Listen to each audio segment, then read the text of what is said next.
Most empaths live their lives disappearing. They smile when they want to scream. They say yes when their soul screams no. They bend for everyone except themselves. And the moment they finally stop, the moment they stop losing themselves, something inside awakens. Not chaos, not anger, not rebellion, but power. Quiet, unstoppable, undeniable power. People who once leaned on your silence start feeling threatened. People who thrived on your kindness start calling you cold. And the truth, according to Carl Jung, is brutal. Because this is the moment you finally reclaim your life. The moment you stop giving yourself away forever. Most empaths think being kind is a virtue. They think it makes them spiritually advanced. But here's the truth the world rarely admits. Being a nice person isn't kindness. It's sacrifice. It's invisibility. It's walking through life like a ghost. Every time you said yes, when your body screamed no, every time you swallowed your anger to keep the peace, every time you smiled while feeling disrespected, you were disappearing. You were not winning. You were losing yourself, and the world rewarded you for it. People praised your patience. People leaned on your understanding. People used your silence to their advantage. Slowly, almost imperceptibly, you started to feel hollow, exhausted without knowing why, resentful without knowing where it came from, empty without reason. This is not weakness. This is not your fault. It is the empath's curse, feeling everything except yourself. Carl Jung once said, "What you resist controls you." For empaths, this couldn't be more true. You resist your own darkness, your anger, your boundaries, your refusal to please. You hide it because society taught you that it's bad to assert yourself. Jung called this the shadow. The shadow isn't evil. It's the parts of yourself you deny because they make you uncomfortable. And here's the danger: the longer you ignore the shadow, the more it controls you. It controls how people treat you. It controls how you react to the world. It controls the cycle of exhaustion, resentment, and emptiness you've been living.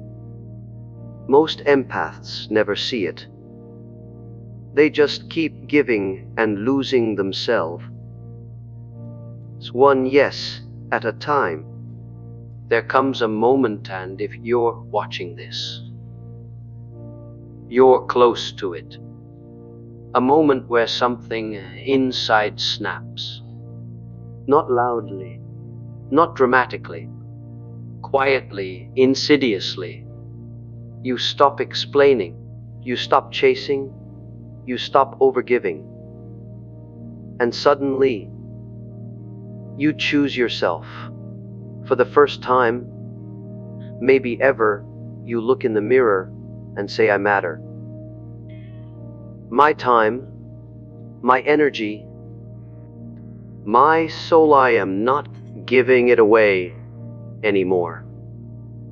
Most people think this is selfishness, but in reality it's liberation.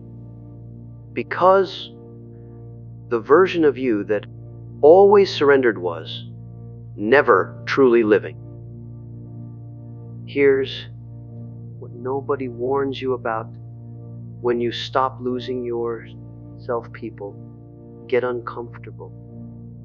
They test you. They guilt you. They remind you of who you used to be. Because your boundaries feel like rejection to those who were used to having unlimited access to your energy. And most empaths fall here. They feel guilty and retreat back into their old patterns. This is where your power gets stolen again. But if you hold just for a moment longer, you break the cycle. And that's when transformation begins. Once you stop losing yourself, you start to notice things you never did. You notice energy who is draining you, who is uplifting you, who is manipulating your kindness. You start choosing differently, speaking differently, existing differently. You become calm, not controlled, kind but not weak, present but not available to everyone. And for the first time, you stop seeking validation.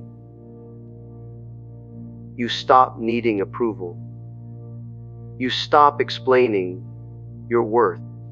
This is what Jung meant by individuation, becoming the person you were always meant to be.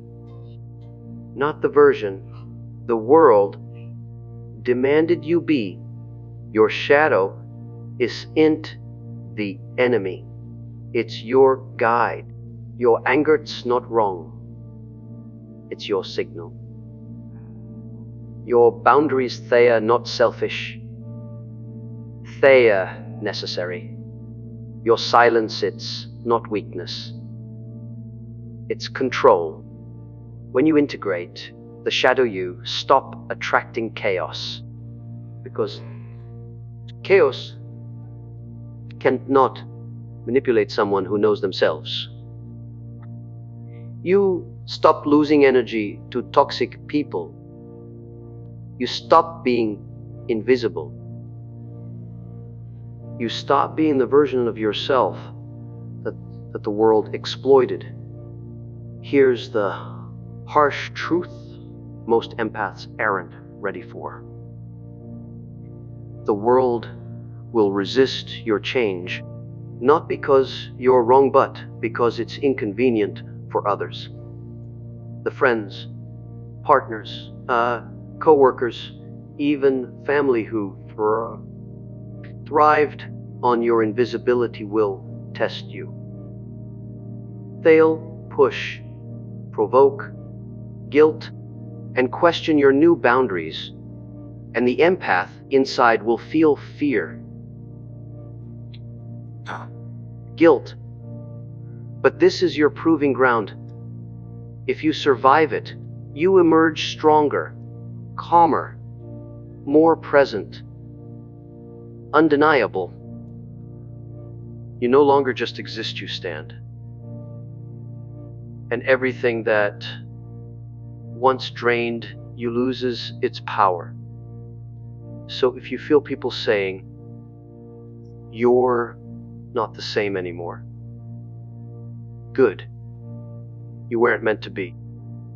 The version of you that lost themselves was never meant to survive.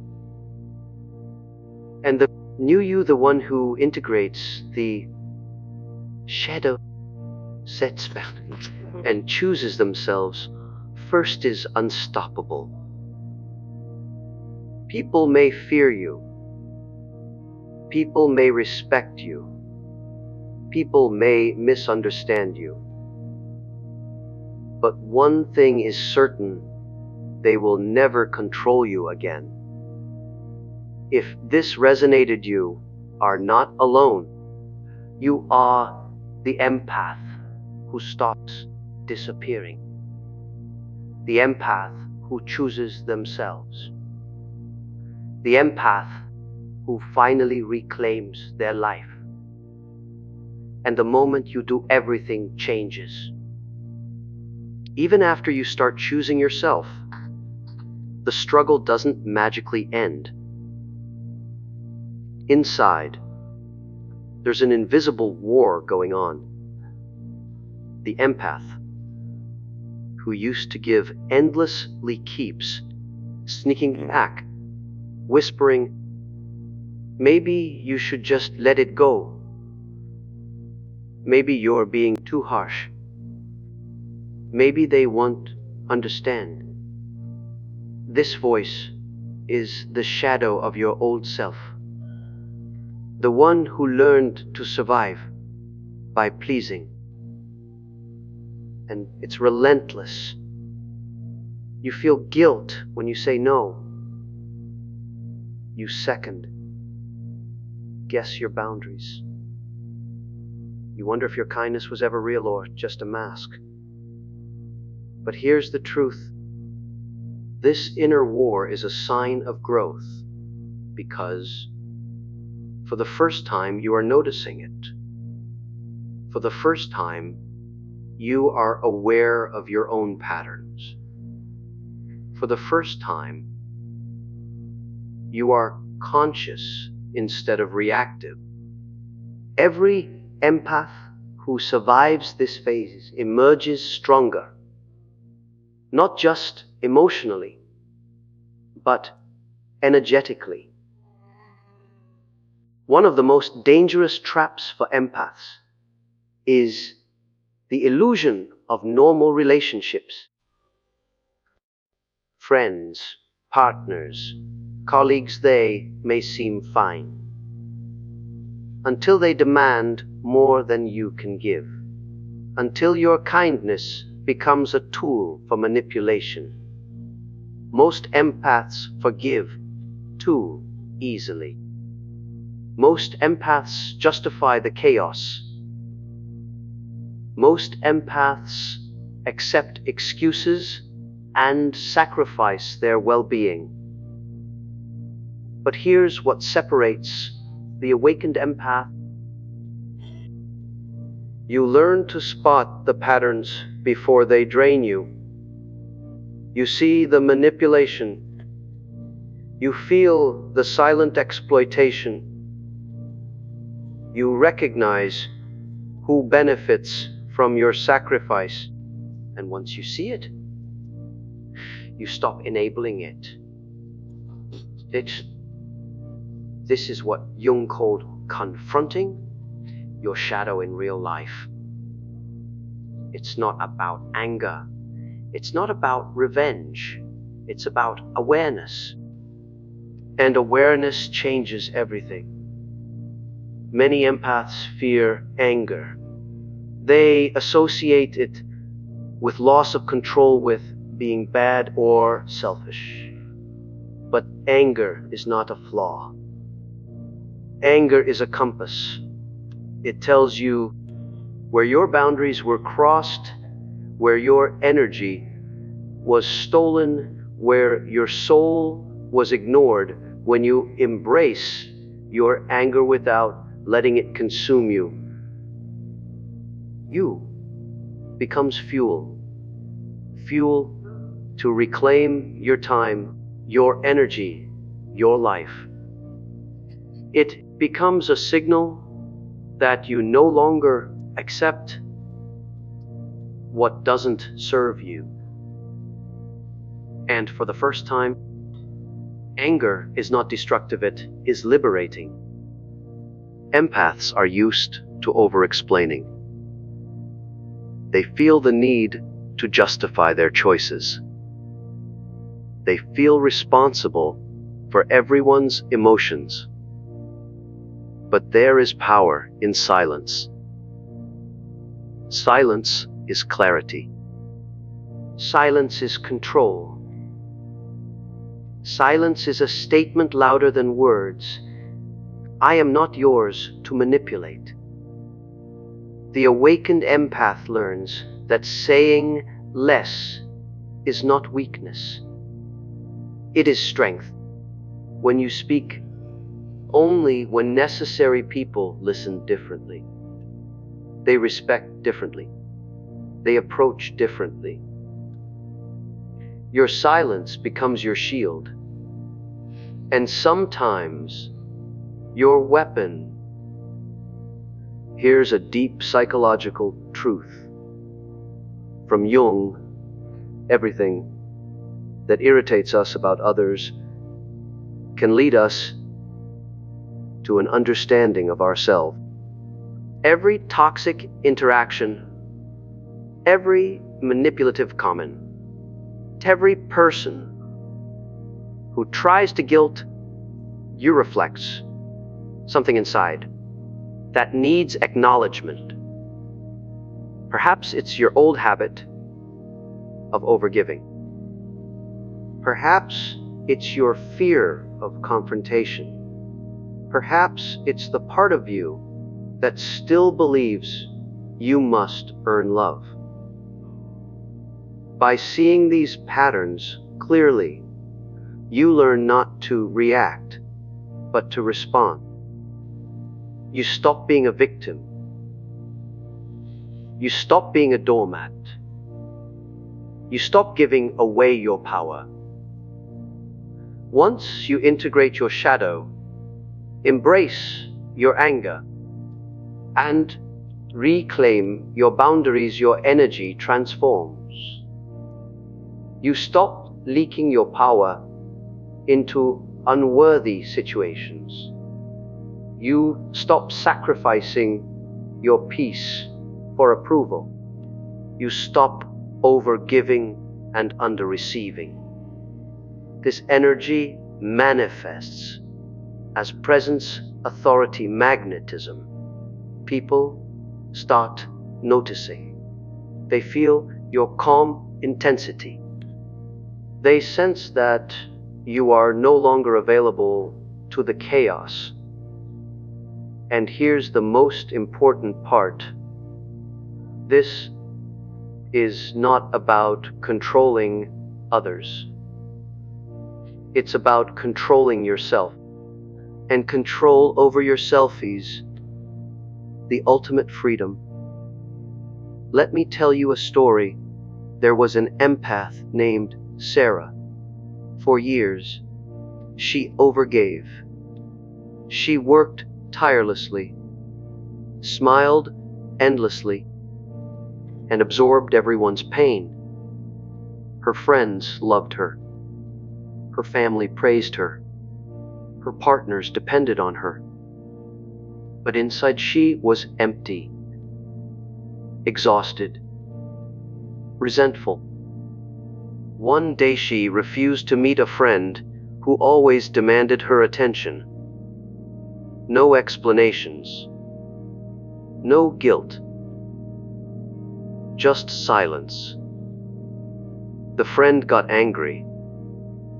The family got frustrated. But Sarah felt free. She didn't return to overgiving. She didn't over-explain. She didn't apologize for choosing herself, and slowly, everything in her life changed. Her energy shifted. Her relationships transformed. Her work improved. Her peace returned. She didn't change the world. The world adjusted to her new boundaries. Modern psychology confirms what Jung observed. Boundaries are essential for mental health. Empaths without boundaries suffer from chronic anxiety, emotional burnout, depression. low self-esteem. Empaths, with boundaries experience higher confidence, emotional stability, respect from others, clearer purpose. Your energy is finite. Your time is valuable. Your life is precious.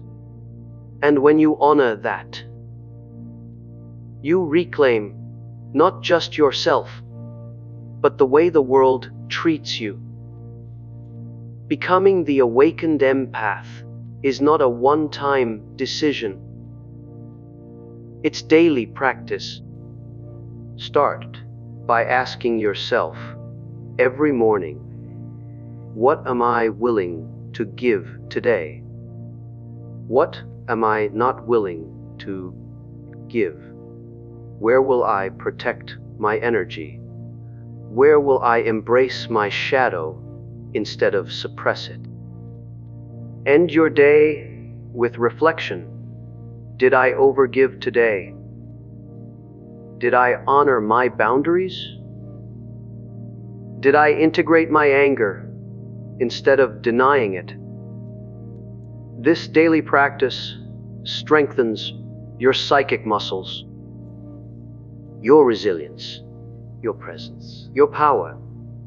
So, if you've been feeling lost, exhausted, taken advantage of, good, it means you're ready. Ready to stop disappearing. Ready to stop overgiving. Ready to stop being invisible. The moment an empath stops losing themselves is the moment the world finally sees them as they truly are. Powerful, whole, undeniable. You are not selfish. You are awakened. You are not cruel. You are free. You are not broken. You are complete. And once you accept that, everything changes.